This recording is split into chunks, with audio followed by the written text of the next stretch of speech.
Salam alaikum les croyants, salam messager Ahmed. Un peu de lecture. Ce sera la journée lecture aujourd'hui. Alors je vous propose le chapitre Jonas, chapitre 10, Younes. Verset 1. Période pré-égirienne. Égir étant le voyage. Égir étant le voyage, sortir de son corps, aller là-bas, tuer son esprit. C'est ça l'égir. Rien à voir avec l'égir de la sunna de Mahomet le juif.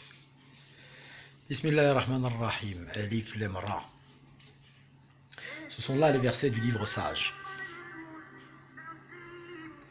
Est-ce que ce fut pour les humains un sujet d'étonnement, le fait que nous ayons inspiré à un homme des leurs, averti les humains et annonce la bonne nouvelle à ceux qui ont cru qu'ils ont une préséance méritée auprès de leur Seigneur. Les négateurs dirent alors, celui-ci est certainement un sorcier évident. D'accord ?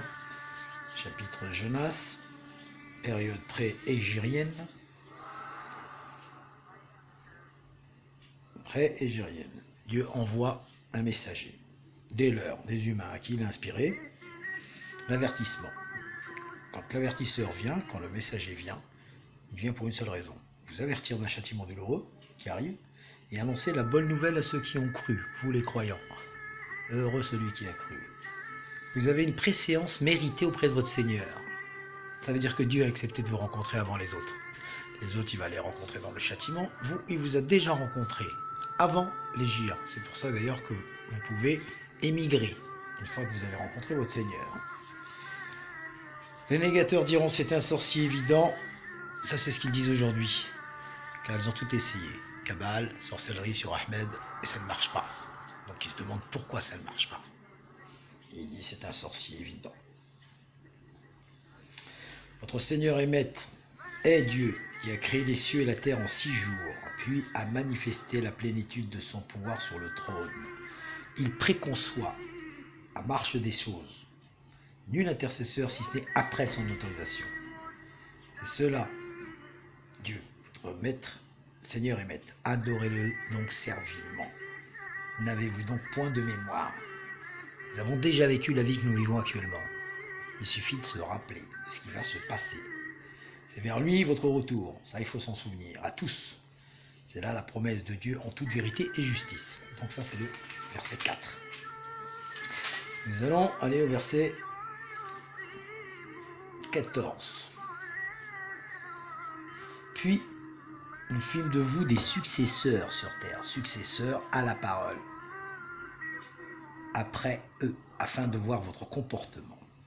Quand on leur récite nos versets en toute clarté, ceux qui n'espèrent pas notre rencontre disent « Apporte donc un courant autre que celui-ci ou change-le ».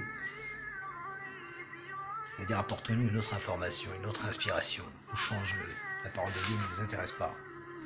Dis « Il ne m'appartient pas de le changer de ma propre initiative, car je ne fais que suivre ce qui m'est inspiré. Je crains, si je désobéissais à mon Seigneur, le supplice d'un très grand jour. » Dis je vais revenir là-dessus. Il ne m'appartient pas de le changer. Ahmed, Dieu lui a dit « dis ».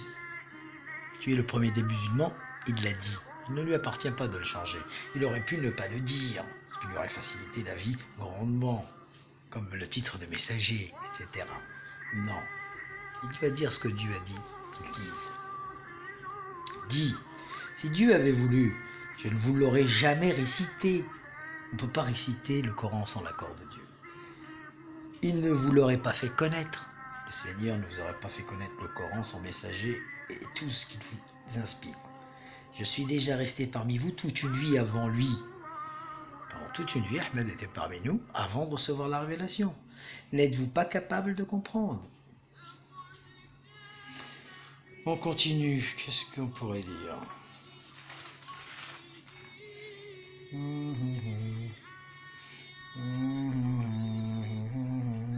Allons à la sourate 43. Pourquoi 43? Parce que, tiens, la sourate 23 en premier. Votre fiche d'identité, votre pièce d'identité, votre CV. Votre CV, le voilà.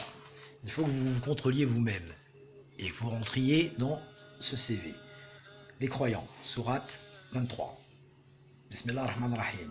Ils ont effectivement récolté le succès, les croyants. Heureux celui qui a cru, c'est la même chose. Qui sont dans leur prière profondément recueillis, en profondeur, ça veut dire loin de tout ce qui est terrestre. Ceux qui fuient tout verbiage. Tous ceux sur YouTube qui calomnient, qui font du verbiage, ceux-là, effectivement, ne sont pas croyants. Ils font l'aumône légale. 1/5 de ce que Dieu leur octroie. Ils préservent leur partie, sauf avec leur épouse ou avec celui qu'ils possèdent en toute légalité, c'est-à-dire quelqu'un qui n'est pas marié. Vous possédez en toute légalité, ça veut dire que l'amour est entre vous. Ils ne méritent dans ce cas aucun reproche. Ceux qui recherchent au-delà de ces limites sont les transgresseurs. Ceux qui veillent à la sauvegarde des dépôts qu'on leur a confiés et à honorer leurs engagements. On s'est engagé à exposer le livre et on s'est engagé à préserver le dépôt, c'est-à-dire notre foi. Qui ne cessent de faire leur prière à leurs heures précises. C'est une question de couloir, soleil-lune. Les arbres se prosternent. Comprendre que la lune et le soleil sont des outils de compute, c'est-à-dire ce sont des montres, ce qu'on préfère. Ce sont ceux-là les héritiers qui héritent du paradis où ils seront pour l'éternité. Voilà les croyances que vous avez gagnées. Alors une petite dernière, tout à l'heure j'avais dit 43-23. Pourquoi? Ça c'est pour les mécréants, 43-23. 43-23. Surat Yassine, c'est pareil. Hein. Surat Yassine, donc Yassine par le sage Coran, donc c'est par le seul. Tu fais assurément partie des messagers sur une voie bien droite. C'est ce qu'a fait descendre le Tout-Puissant, afin que tu mettes en garde un peuple dont les pères n'ont jamais été avertis. Pourquoi leur esprit est ailleurs. La sentence déjà prononcée, puisqu'on a déjà vécu, c'est effectivement justifié sur la plupart d'entre eux. Tout ce qui a été prononcé, c'est justifié, sauf ce qui vient dans le futur, bien sûr, qui va se prononcer bientôt. C'est égal pour eux que tu les avertisses ou que tu ne les avertisses pas, ils ne croiront jamais. Verset 10. J'avais dit 43. Calme-toi. Il y en a un, moi qui fait chier, qui me dit ouais, j'avais dit 43, tout ça. Bon, c'est pas grave. On va lui donner ce qu'il veut. Alors, verset 23. C'est ainsi que nous l'avons envoyé dans une cité un avertisseur sans que ces gens aisés ne disent nous avons trouvé nos pères sur une certaine direction et nous suivons leurs traces.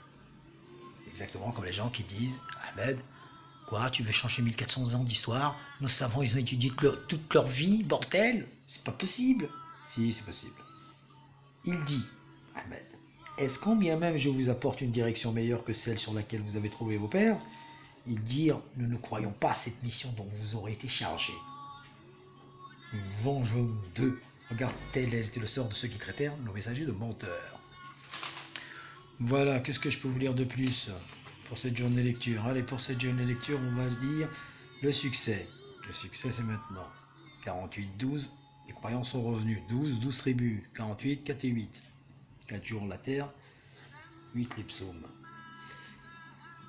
Donc le succès, verset 1. Nous t'avons ouvert d'une façon manifeste les portes du ciel, les portes des faveurs de Dieu, les portes de toutes choses, afin que Dieu t'absolve de tes péchés anciens et futurs, et qu'il parachève ses bienfaits à ton égard, et qu'il te guide sur une voie rectiligne, afin que Dieu te donne une victoire peu accessible aux autres. C'est Pharaon qu'on fait tomber, personne ne peut. C'est pas accessible aux autres, c'est accessible aux messagers et aux croyants, grâce au souffle divin qui est en eux, qui est le premier messager à qui Dieu répond toujours. Afin qu'il introduise les croyants dans des jardins. Verset 4, pardon. C'est lui qui fait descendre paix et confiance dans le cœur des croyants, afin que leur foi déjà grande devienne plus grande encore. C'est à Dieu qu'appartiennent les armées des cieux et de la terre, et Dieu est infiniment sachant et sage. Voilà. Je fais une petite parenthèse pour saluer mon frère croyant qui a fait une excellente vidéo sur l'eau. C'est tout à fait cela. C'est la même sonate dans tous les mondes.